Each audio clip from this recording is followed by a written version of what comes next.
I'll start out by saying we ran a fundraising campaign to support preserving some of these historical artifacts. If you donated to that campaign, would you please raise your hand? Thank you very much. Our fearless leader, John Hockheimer, announced last night, if you weren't at the town hall, that the $25,000 goal is now at Tamaha right around 36 plus or minus $50. So we exceeded our initial goal, and we're thinking of the future. But we're going to talk about historical preservation for a while here. And before I introduce Amy, I'm going to talk about somebody that's relevant to this conversation in a way that you might not expect. Anybody ever heard the name Nancy Hatch Dupree? Okay, not surprised. She's a woman who devoted her life preserving the history of Afghanistan. She moved there with her husband in 1963. She wrote travel books. She worked in a museum. She worked in the National Museum of Afghanistan for a long time, all the way up until her passing last year in September. And things got a little hot in Afghanistan between about 1996 and 2001 because of an entity called the Taliban. And as you might recall about the Taliban, they like to blow things up. And one thing they like to blow up in particular is antiquities. And she helped install 32 different blast-resistant doors in this museum to preserve their artifacts. And at some point in this evolution where things were getting really bad in Afghanistan, the director of the National Museum said to her, "Do you think Afghanistan will survive?" And what she said really stuck out with me. She said, "A nation will survive if its culture survives." And I submit to you that if an association or a hobby survives, its culture will survive. And today, that puts some importance on what Amy's going to talk about. And that is the preservation of the culture of our hobby to ensure that we have a foundation to build on as we move into the future. Because really, to a new person coming into the hobby, what is the difference between Tripoli and the NAR? Well, Tripp would always say when he was giving someone a short conversation about the NAR, it's the world's, or the U.S.'s largest and oldest model rocket organization. And that's talking about our culture. And if we want to survive as a hobby and as an organization, we must preserve our culture. Amy is in the business of preserving culture and history. And she studied in Oregon, got her undergraduate degree in Oregon, moved up to UW, got her master's degree, and been at the museum since 2007, and has been studying at the knee of probably one of the best curators in the country. And some of you guys have met him. His name is Dan Hagedorn. He's now curator emeritus, but he's still on the scene very much at the Museum of Flight, and he's a great teacher, I would think. So Amy got her graduate degree at the UW and has been working her way up the ladder, and she's going to tell us how she's going to preserve the culture and history of the NAR and model rocketry. Amy? Thank you.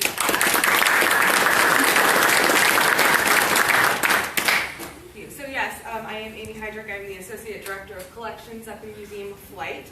And I'm curious to know how many people here have been to the Museum of Flight. Wow, great. This is fantastic. So I will apologize right now if some of the information that I'm presenting may come across as redundant if you've already been there. But for those of you that hadn't, I thought it would be nice to start with a little bit of an introduction about where we are, what we're all about, what we have in our museum, and that sort of thing. So the Museum of Flight, we are a nonprofit museum, and we were really founded on the basis of preserving aviation and aerospace history for future generations. Our museum was founded in 1966, so we recently celebrated our 50-year anniversary, and we were founded by a group of Boeing engineers and aviation enthusiasts. And really, the impetus for starting the group, which was initially called the Pacific Northwest Aviation Historical Foundation, quite a mouthful, we just refer to it as PNAF, The impetus for starting PNAF was to restore and salvage a Boeing 80A, which was languishing in a dump up in Alaska. And it was the last known example of its kind. So this group decided to salvage that aircraft, to preserve it, and along with that, to start preserving what they termed the kind of founding documents in the cradle of aviation, because in Seattle, with the founding of the Boeing company, these engineers really saw Seattle as kind of the hotbed of aviation history in this country. And so they did in fact salvage that ADA from the dump, and it's a little bit difficult to see, but it is right here, and it's beautiful, and it's one of a real showpiece from our collection. And so yes, we were founded to preserve and restore and display historically significant air and spacecraft. So here's just some general images of our galleries. If you've not been to visit, we have the Boeing Red Barn, which was the first Boeing facility on the Boeing, what is now a very, very sprawling campus on Boeing Field. This was the first manufacturing facility, and you can see the image on the lower, it's your right, is an interior shot of the Red Barn. And then some of our shots from our World War I gallery, and then our full fuselage space shuttle trainer, which actually was just down here across the street at JSC for its entire life cycle up until a few years ago. Every NASA astronaut in the shuttle program trained on this full fuselage trainer, which has a full, complete cockpit, and the only thing that is not real is the exterior, which is in fact wood, and obviously it does not have wings, but the interior is fully outfitted. Very exciting, just this past year we opened a brand new exhibit on Apollo. So the whole spectrum of the Apollo program. The big show-stopping piece of this exhibit is of course our F1 engine, which is enormous. I wanted to put a video in here, and I did not have some, but nobody was able to send it to me. The clip was very, very large, but I do believe it may be out on YouTube. It was quite a challenge to get this engine, which is enormous, as all of you know, into this gallery, and it took a very interesting rigging system to get it upright. It was a really fascinating process. We also have a number of engine parts that were recovered by Jeff Bezos, the founder of Amazon. He got them off the bottom of the ocean floor, and we are very pleased to have some of those on display. They're really, really fascinating. There are some other pieces if you are planning on going over to Johnson Space Center. There are a couple of pieces in the Destination Moon exhibit over there as well. The Destination Moon exhibit, if you do see that, is actually coming to the Museum of Flight in 2019, so we're actually going to have it for the 50th anniversary of Apollo 11, which is very, very exciting. And I can't go without showing some of the cases of model rockets that we do have in our Charles Simonyi Space Gallery, which is where the full fuselage trainer is. You can see it in the background. It's a really, really great dynamic display of, I just love them kind of shooting up. And we also have some interactives of kind of some pumping systems so that kids can shoot off little rockets within the gallery. They're on a string, of course, so they can't go too far. But this is one of the cases that opened when we signed the MOU, as Pat mentioned. So overview of our collection. Obviously, we have air and spacecraft in the collection. We have about 30,000 other objects in the collection. I'll go into more detail on these. And then we have an extensive aeronautical library, and then a very, very large archival collection. So our object collection, we really kind of run the gamut with all different types of materials. So anything and everything related to aviation and space. So that includes uniforms and engines, aircraft parts, tools, and then things like, we have a lot of airline memorabilia. So things like luggage tags and uniforms, china, that sort of thing. And then we have a huge collection of aircraft models. Our library collection, I apologize, so the coloring is a little different on this, so it might be a little bit difficult to read. Our library collection, we have one of the largest aeronautical topic-based libraries in the country, looking at about 33,000 books, 90,000 serials and technical reports, 14,000 aircraft parts and maintenance manuals, which is one of our highest use components of our entire collection. And then we are actually what we term a research library. So we have closed stacks, and we're non-circulating, but we make materials available in our reading room, and I'll talk more about that in a minute. Our catalog is available online, so you are able to go online and see exactly what we have in our library collection. Our archival collection, I apologize, there's a lot of text on here and it's very hard to read. Our archival collection is very enormous. We have approximately 4 million images in the collection. We have never actually counted. We will never count. That is that would be a fool's project. But we have kind of everything that you might imagine for 20th century photography. So all manner of prints, slides, transparencies, and then we do have a small amount of nitrate film, but mostly we're dealing with more modern film formats. The great thing about our photography collection is that the evolution of modern photography coincided with the evolution of aviation, and so that we don't have to deal with a lot of the more challenging photographic types of materials, the tin types, the ambro types, glass-cased photographs. We don't have any of that in the collection, so it's good from a preservation standpoint. It's a little easier to care for. We do have some magnetic and film media, including audio recordings and film reels, and then we have about 5,000 cubic feet of general archival material, so mostly paper-based. So we're talking about blueprints and diagrams, a lot of airline ephemera, so luggage tags and timetables, and then a lot of technical documentation, so anything from handwritten notes to pilot checklists, pilot's logs, a lot of logbooks. And then we have a lot of correspondence and philatelic materials as well. So this is the photo of the entrance to our research center. So we have a dedicated, what we term our research center, and it includes our reading room, which is our public access point, and I'll show a picture of that in a moment. The interesting thing about our building is that it was built for the Boeing Company as a hazardous materials processing facility. They assure us it was never actually used for that purpose, but it's a very strange building.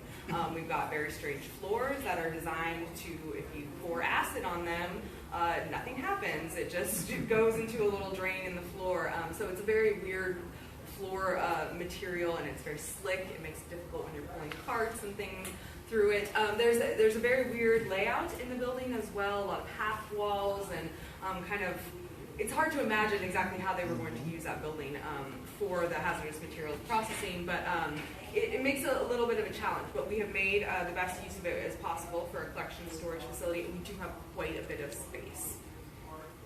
So here's just an image, of our library stacks, and then also of our reading room. So our reading room is the Ken Dahlberg Aviation Reading Room, and Ken Dahlberg was a fighter ace during World War II and the inventor of the Miracle Ear hearing aid.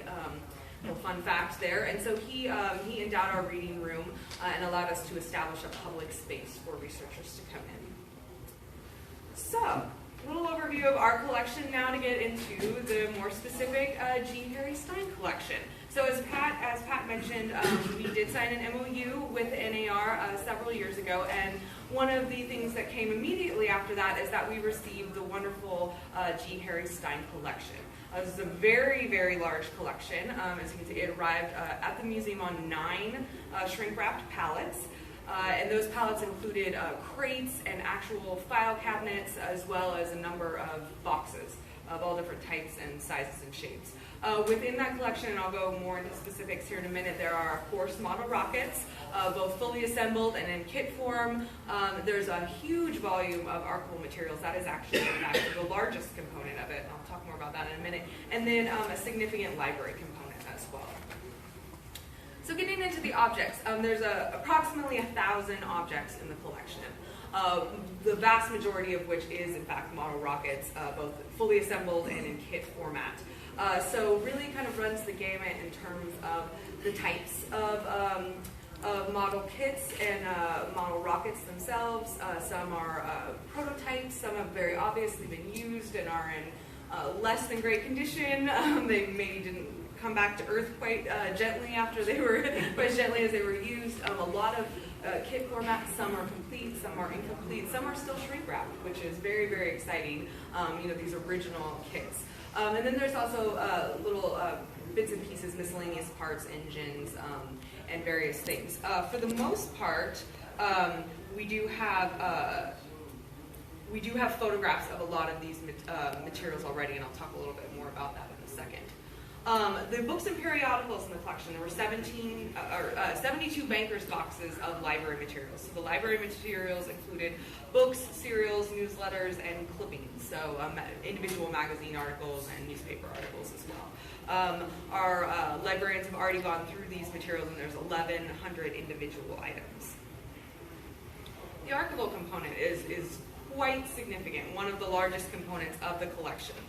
There's about 60 bankers' boxes of just paper-based materials. This is everything from documentation and correspondence to photographs and newsletters, that sort of thing. There's 6 oversized flat material boxes, so these are blueprints, drawings, a lot of posters. There's a number of other boxes containing posters and rolled drawings and materials as well. Then a very significant number of slides in the collection, 35mm slides.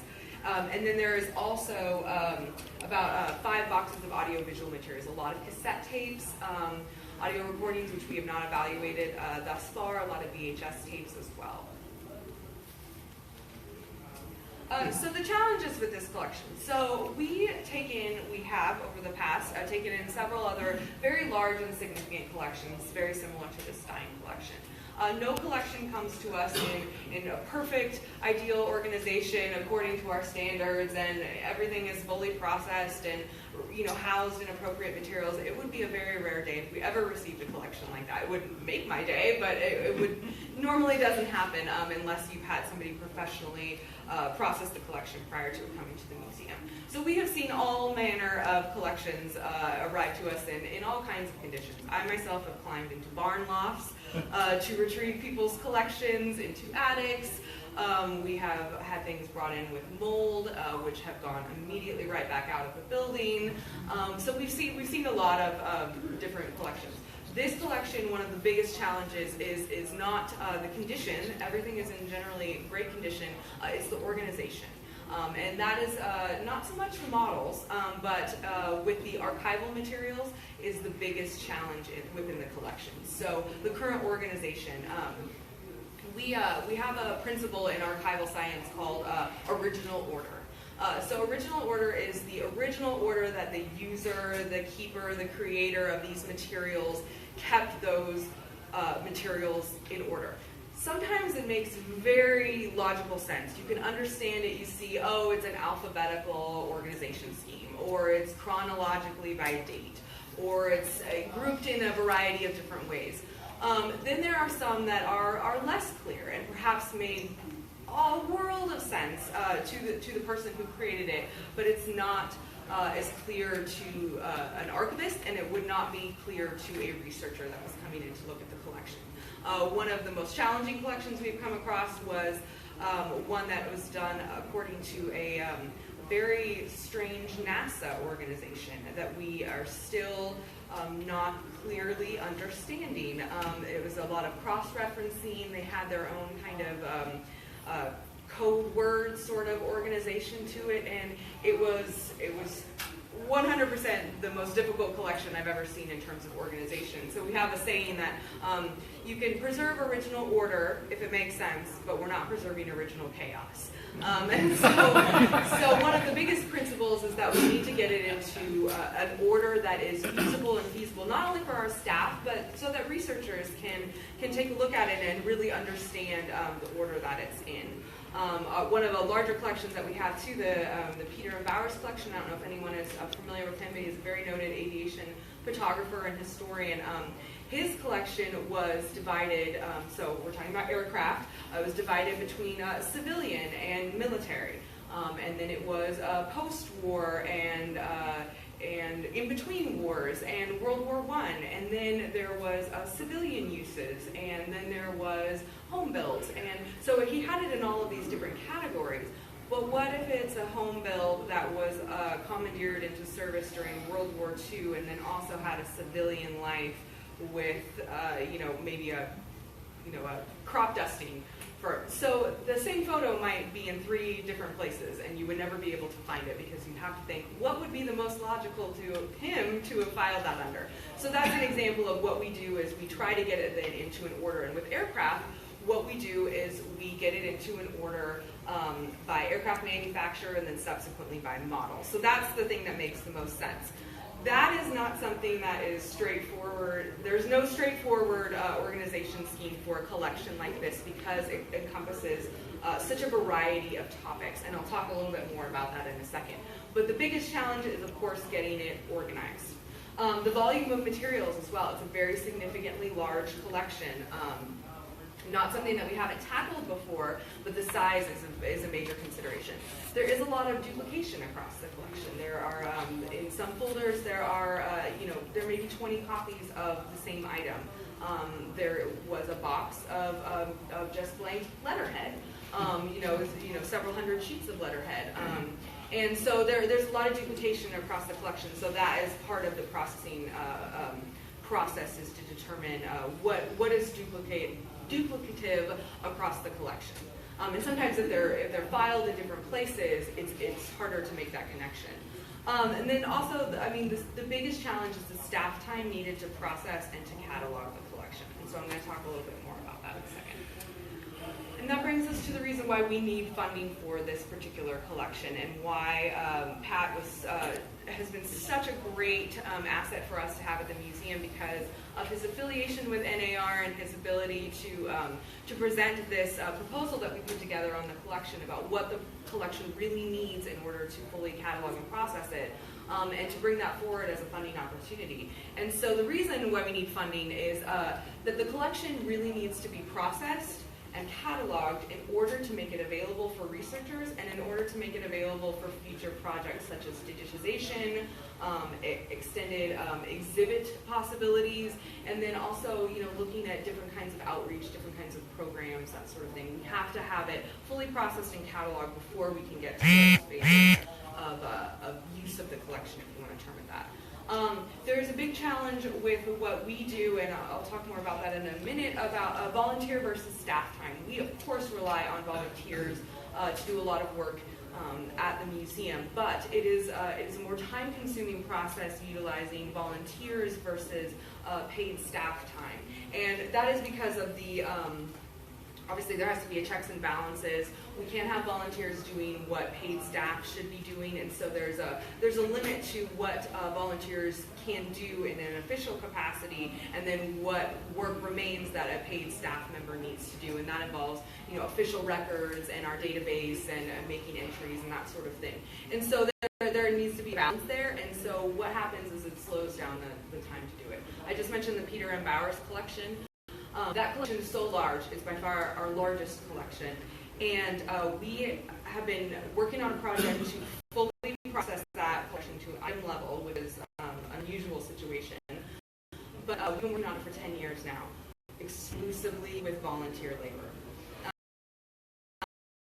So that makes a difference. We had a staff member, an aviation expert, who would come in and be able to identify each photo and each negative. It may have taken a couple of years, but we're looking at volunteer labor. I do have somebody working on it, almost every single day of the week, but only for a few hours here and there. So if you have somebody full-time working on it, the work goes a lot quicker. The timeline for processing and cataloging kind of ties into what I just mentioned.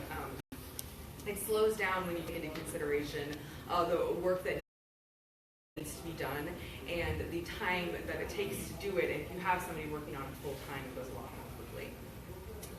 So what will the funding do? The funding will allow us to engage a full-time staff member for a period of 2 years to fully process and catalog every component of the collection. And I'll go into a little bit more about what that actually means here in a minute. We'll be producing a very detailed finding aid of the entire collection. So a finding aid is a guide to a collection. It tells you what's in it, how it's organized, and where to find what you might be looking for. So this would be in a PDF format. It will be available online to researchers and to anyone. So if you Googled the name of this collection, it would come up. Our website and our webmasters work really hard at our Google returns, and so it would be something that would come up right away, not the very first item. And so this detailed finding aid would allow you to open it up, you could keyword search and say, I am wanting to know if there is this XYZ type of model rock in this collection. And that would come up in the listing. Does he have a research file on this particular topic? that would come in the listing. So you'd be able to search through and see exactly what is in the collection.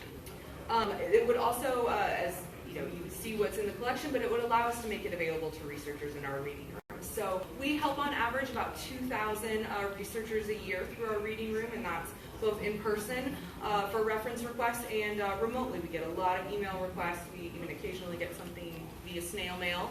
Not very often, but it still happens. And we make materials available in our reading room on a daily basis. But we can't help researchers very well if we don't know exactly what is in the collection or where it is in the collection. So that's why we have to get the collection fully processed and cataloged to get to that point. And then we can make, once it's fully processed, once it's fully cataloged, it's organized, it's accessible, we can make that available for other projects. That includes digitization, so making different components of the collection available online, making it available to our exhibits team to perhaps expand on the exhibit presence of model rocketry in our galleries, and to engage with other sort of outreach activities. We're becoming more and more heavily involved in our camp programs that run in the summer, and so it would be great to be able to somehow incorporate the collection into some of the activities that they do. So, I'm talking a lot about processing and cataloging, and those terms are sometimes a little bit of a mystery for people outside of the museum field, outside of the library and archives field. What do we mean when we're saying processing? So, pardon me, just a second. So processing archival materials is quite science. There are entire graduate programs and degrees involved in how do you work with archival collections. And so one of the very first steps with archival collections is to start with a large-scale assessment of the materials. So this involves going box by box, folder by folder, and looking at what do we have here?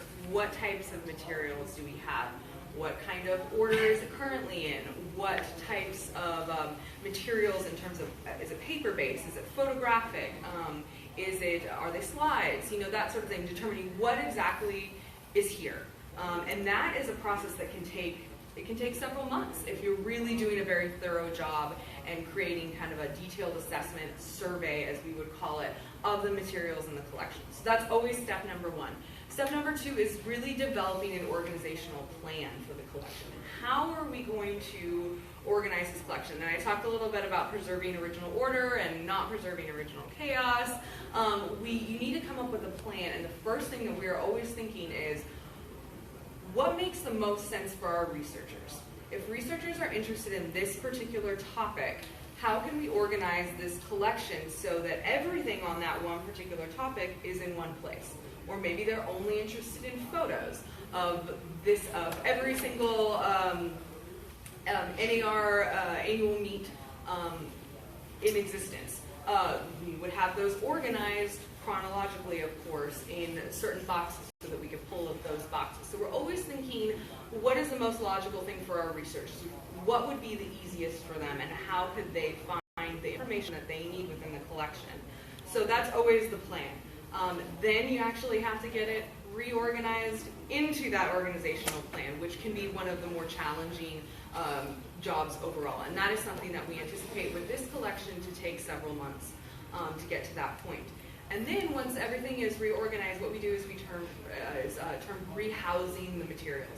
So we use archival materials, and what that means is acid-free materials. So we're talking about enclosures for photographs.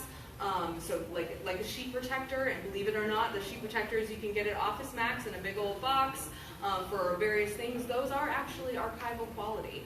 The plastic is inert. You can use those on your photographs at home if you would like to. We use them for our 8 by 10 photos at the museum. So putting photographs in sleeves, and the reason why we do that is it not only stabilizes the photograph, but it protects it from oils in your fingers, from rips, from tears, from mishandling, and it also makes it easier for researchers to access. They don't actually have to wear gloves. If you were working with a photograph that was not sleeved, you would need to wear gloves in order to protect the surface of the photographs. So we put things in sleeves, we put negatives and slides in different types of holders based on the type of negative or slide that it is. We're putting things in all new file folders, so acid-free file folders. Everything is getting labeled, so the backs of every photograph are getting what we term a session number. So a session number is the number that the unique number that the collection is assigned, and that involves it really relates to the date that we took the collection in. So every photograph is getting labeled with that and with Stine, so that we know which collection it came from, not just based off the number, but also the collection name. And so getting everything organized then into beautiful, nice new acid-free boxes. And so we try to break collections up into little small bites, as it were. So the smaller the boxes, so we usually use like a 5-inch document box, so that when you're pulling things for researchers, you're not pulling a huge banker's box of materials. So there's a these two boxes are actually materials that have just been processed, and then they were going into smaller document boxes. So that way you're not pulling a box that's 75% things that the researcher's not interested in, and only a fraction of it. That way you're pulling fewer boxes off the shelves. And then finally, the very last phase is creating that finding aid that I mentioned, that very, very detailed finding aid. So once you have everything rehoused and in the correct order and in the correct boxes, then what you can do is go box by box, folder by folder, sometimes item by item, or sometimes it's sufficient just a description of what is in that folder. If it's photographs from this particular meet, that is sufficient rather than going through each individual photograph. Sometimes we do go to that level, but sometimes we do not, in order to expedite the process and make sure. There's a philosophy called more product, less process, and that is making sure that you're getting an accurate description of what's there, but you're not getting hindered down trying to pinpoint every single item within that folder. So this is just some representative images of things that have been rehoused. So down at the bottom, we've got these are photo albums that we've interleaved with acid-free paper. The black paper photo albums are the bane of my existence. They're terrible. The paper it just disappears. It won't be here in 100 years, no matter what we do. In a lot of cases, we dismantle these and remove the photos. But that's another kind of time thing, is that we're waiting for that glue to dry out, because then the photos will eventually fall out by themselves, and then we can get them re-sleeved appropriately. But for now, what we often do is just interleave them with acid-free paper. And then slides go into sheets that are easy to handle. They're easy to hold up to the light or put on a light box. Up at the top, we do have some glass plate negatives, so that's what those are rehoused. And then you'll see just kind of our standard document box containing materials. This looks, you can't even really see this. But this is our database. So what we do in our database is called Archivist Toolkit. And it allows us to catalog archival materials. So what we do in this program is, this is the program where we would create that detailed finding aid. It produces a multi-page document with full inventories and biographical notes about the origins of the collection, and then it produces it in either an HTML or a PDF format, depending on what we would like to do, and then we can make that document available. Just for those of you that may not have seen our archives, if you did visit the Museum of Flight, these are just some examples. We store a lot of things in file cabinets for ease of access. With this particular collection, we will be having it in boxes, not file cabinets. The Bowers collection is so high use that it is, in fact, in file cabinets, but it's in 16 file cabinets, lateral file cabinets. So it's very significant, but we need to be able to access it, individual files on a regular basis. So our library collection. The library collection in the Stine collection is actually in the best shape of the three different components. It's already been processed, and what process means in terms of library materials is that they have gone through and they have compared the contents. They have created a detailed list of all of them. They've compared the contents with our current holdings in our library. So library collections are a little bit different, where with objects and archival materials, we really do hang on to everything in perpetuity. Library materials are considered consumables because they are able to be handled. They need to be replaced if a copy wears out, if the cover falls off, you want to get a new copy. So with our library collection, things, when they get processed, they get compared to our current holdings, and then we determine, okay, do we have this book already? If we don't have this book, then it automatically goes into the collection. If we do have this book copy better than the copy that's on the shelf? If it's not, does anyone in the department need a copy of this book for their personal reference? If not, then do we need more than one copy? Would that be a prudent idea? If not, then it goes into what we have, which is a very unique situation. We have a book sale area. So our book sale is a unique. It's unique for museums across the board. It's not something that you regularly see. But what we do is we put our surplus library materials into that area, and it's open to the public. People can come and they can buy books and magazines and serials, posters sometimes as well. And that funding goes back into the collection. So it allows us to purchase new books for the library. So it's a unique situation. So of the library materials in the collection, there were a lot of things that were duplicative of what we already have in the collection. So of the 1,100 items, 4,600 items were accepted into the collection, and then the remainder did go to our book sale, and then some were actually transferred to another smaller museum, and some were given to our docent corps. They have their own little library for reference. So they went to a variety of different places. Some of them are still on site. All of the accepted items still need to be fully cataloged, so none of them have been cataloged yet. And cataloging, obviously I mentioned we have our online catalog available, and that is, we use, as a Library of Congress subject headings that we organize all of our books under. That's how it's all cataloged. And everything goes online, and we use a program called, if anyone's curious, called EOS. Is our ILS system for the library. Now to the objects. The objects are what we would term partially processed, and that means that they came with an inventory of over 800 individual items. There are an estimated probably 150 additional items that were not on the inventory but that we know are on site. So when we say processed, is that they're partially inventoried. We did have volunteers, including Pat, and a few teams start on the initial cataloging process, which involves creating kind of loose records of the very general information, the measurements, a general description, using kind of a fillable form, as it were, and then taking photographs of the individual items. So that's what you see over here is some of the photographs that team was working on. So we need documentary photographs. These are not something that you would, necessarily publish in a book, but they go into our database so that when you're looking up a record, you can see what does this item actually look like. So all of the items still need full processing and cataloging. So there are still some components of that project that have not been completed.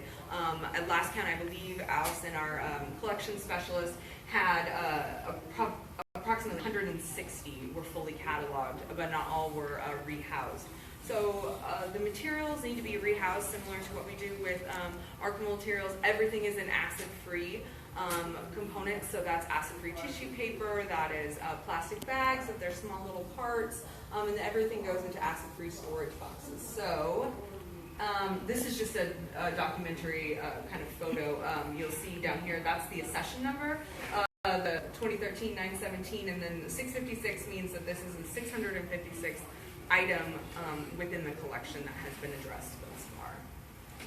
And so here's just an example of when we're talking about rehousing objects, things get packaged within acid-free paper, labeled, and go into storage boxes. This is another slide that is very difficult to see, but this is our database, which is rediscovery. And so all of the objects in the collection would get cataloged into this database.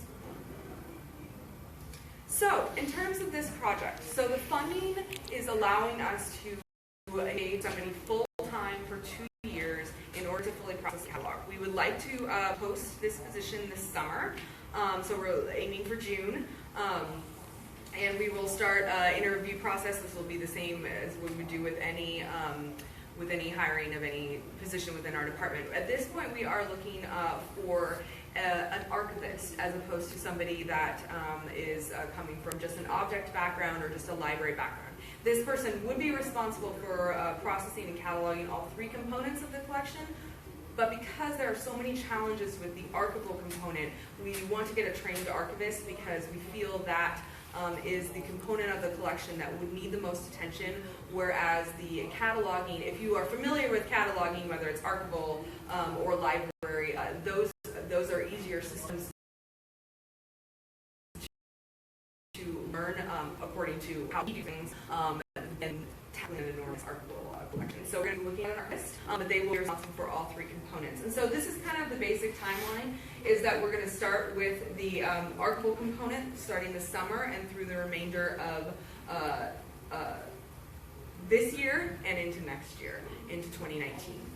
And then starting in January 2020 through March, we'll continue processing all of the objects. And the reason why we're doing the archival component first is that we feel that a lot of the information gleaned from processing those materials will help with the identification of a lot of the items in the object collection. We will, of course, still be relying on Pat to answer a lot of questions for us, so get ready. And of course, you know, we may be pitching questions out to the NAR membership about, can you help us identify this particular item? Does anyone remember if it's a prototype? Does anyone, you know, remember or know what this particular item might be? And so we're hoping that the archival component will help expedite the other components as well. So we're going to start with that, go into the objects, and then finally the library collection as well. So again, the goals of this project are really to increase the organization and accessibility of the collection. In its current state, we are really not able to make any components of the archival component available to researchers. It's just not in that type of organization where we can find anything, where there's a clear, so we don't like to make materials available to researchers if we don't actually know what is there. If something, heaven forbid, were to go missing, we wouldn't know because we hadn't fully evaluated the materials to begin with. So we really want to increase accessibility. One of my biggest passions in what I do is not only to preserve these things in perpetuity, but also to make them available to researchers, in particular, you know, the next generation of scientists out there. We have a very close relationship with the Racebeck Aviation High School, which is on our museum's campus. Those students come over and utilize our library and our collections on a regular basis. Rockets are, of course, a big hot topic in our area and across the nation with looking at what SpaceX and Blue Origin are working towards, and these students are the ones that want to be doing those jobs someday.